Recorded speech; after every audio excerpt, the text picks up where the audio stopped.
બોલો હર્ષિત ભવાની માત કી જય, પુરબાભાઈ સતી માત કી જય, રમભાઈ માત કી જય.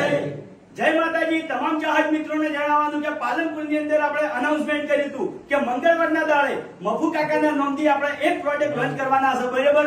તો ઈ પ્રોજેક્ટ આપણે લોન્ચ કરી નાખી છે. તો કેમેરામેન થોડા નજીક આવો. ગુજરાતની એક જ ઝલક, મફુ કાકાનું ઘી સૌથી અલગ. તો જેવો તમે અમારા કોમેડી વિડીયોને સપોર્ટ કર્યો છે, હરિભાની ચાને સપોર્ટ કર્યો છે, તો એવો ને એવો સપોર્ટ તમારે મફુ કાકાના દેશી ઘીને સપોર્ટ કરવાનો છે. તો આ ઘી આપણે એસબી શોપિંગ ઉપર મળી રહે. એસબી શોપિંગ જે એપ્લિકેશન છે એમાં મળી રહે. પછી આપણે જે ચાના ડીલરો છે, બરાબર, એમને પણ વેચાણ કરવા માટે ઘી આવવાનું છે. તો તમામ અમારા ચાહક મિત્રો મફુ કાકાના દેશી ઘીની ખરીદી જરૂરથી કરજો. બોલીએ પુરબાભાઈ સતી માત કી